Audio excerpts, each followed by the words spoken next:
Assalamualaikum warahmatullahi wabarakatuh. Nama saya Nur Aqilah binti Muhammad Taib, bernombor matrik di 2018-2089-3939.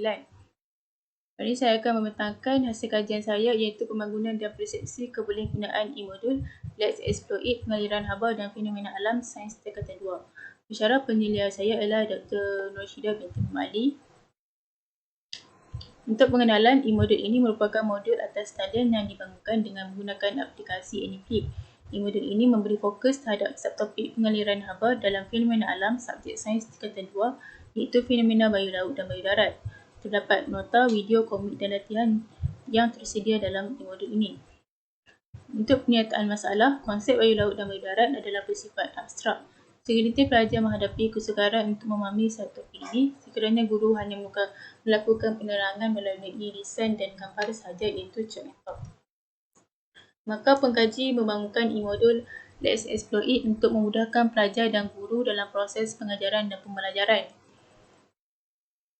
Objektif kajian yang pertama, membangunkan e-modul pengajaran dan pembelajaran bagi subtopik pengaliran haba dalam fenomena alam subjek sains tingkatan 2. Objektif yang kedua, menentukan nilai kesahan muka dan kandungan e-modul Let's Explore It. Objektif yang ketiga, menentukan nilai kesahan instrumen borang soal sidik. Objektif yang keempat, menentukan nilai kebolehpercayaan instrumen borang soal sidik.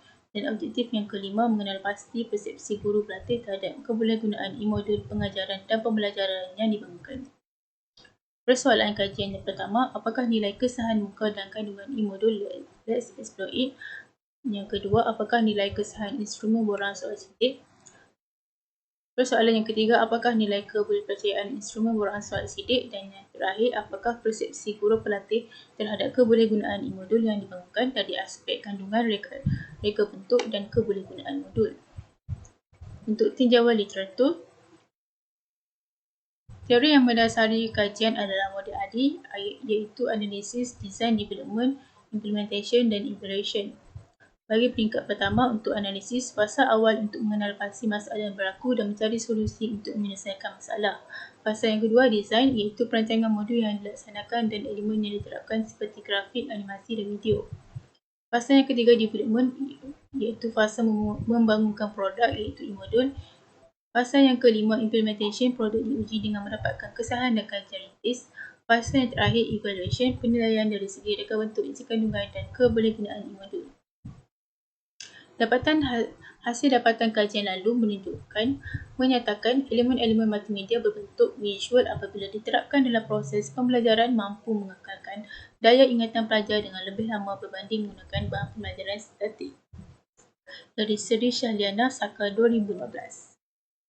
Untuk metodologi, reka bentuk kajian yang digunakan adalah reka bentuk dan pembangunan, kaedah pengumpulan data soal sidik, sampel, pelajar usia yang telah menjalani program perantis 2, latihan mengajar 1 dan latihan mengajar 2. Jenis data yang digunakan adalah jenis kuantitatif. Untuk kaedah pensimpulan yang digunakan adalah pensimpulan rawat mudah.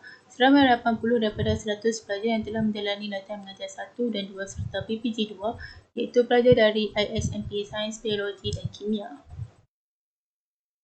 Untuk instrumen kajian, borang kesahan kandungan dan kesahan muka e-modul diberikan kepada 2 orang pakar untuk mendapatkan kesahan dari segi kandungan, reka bentuk, kebolehgunaan e-modul yang dibangunkan. Borang kesahan muka soal sidik dan kesahan kandungan soal sidik juga diedarkan kepada pakar.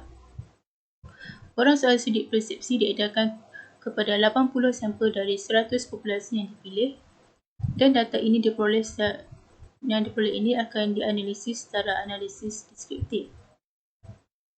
Untuk prosedur kajian, setelah membangunkan e-modul berpandukan modul ADI, pengkaji akan mendapatkan kesahan dari pakar terlebih dahulu.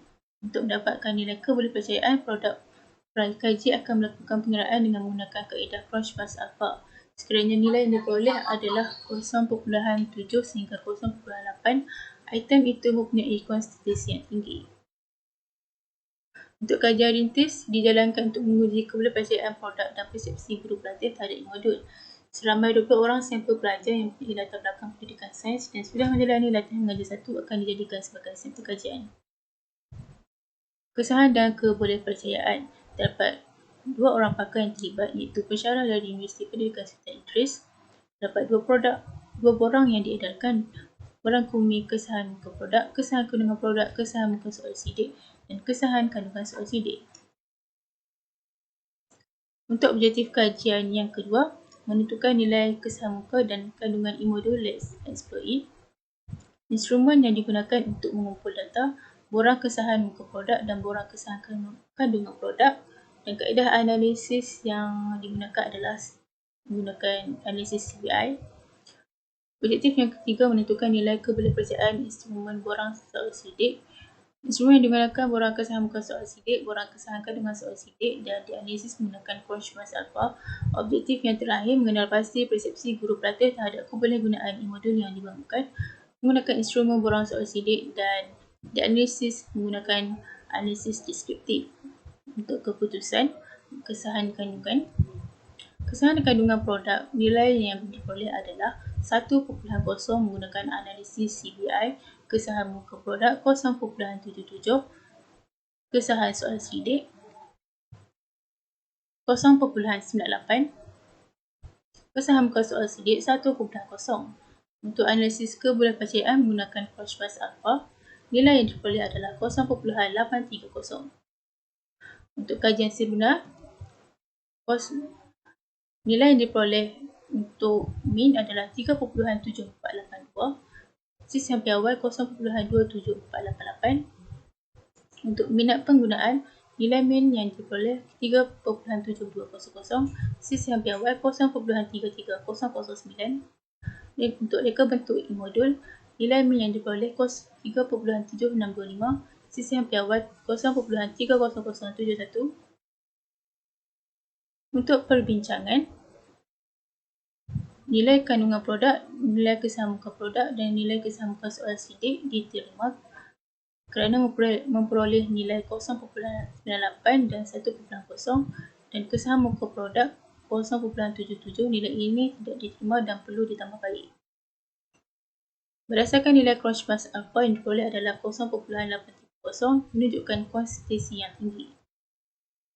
Untuk analisis deskriptif, untuk konstruk yang pertama, kebolehcapaian penggunaan e-modul, min yang diperoleh adalah 3.7482. Dan untuk perbincangan, kesemua nilai yang diperoleh adalah sekitar 3.01 sehingga 4.00, menunjukkan interpretasi yang tinggi. Untuk sesi yang piawai adalah nilainya adalah sekitar 0.26 sehingga 0.50, menunjukkan konsensus responden adalah tinggi. Kesimpulannya, berdasarkan data yang diperoleh menunjukkan kebanyakan item dalam borang kesahan dan soal sidik mempunyai interpretasi yang tinggi. Maka pengguna e-modul ini mendapat respon yang positif dari pakar kesahan dan responden. Implikasi kajian, berdasarkan penggunaan e-modul ini yang dibangunkan oleh pengkaji, didapati e-modul ini mampu untuk membantu pelajar, guru dan guru pelatih dalam proses PDP kerana pelbagai teknik yang diterapkan dalam e-modul ini. Pengkaji menggunakan rujukan yang dilampirkan di dalam slide ini untuk mengumumkan produk. Sekian, terima kasih.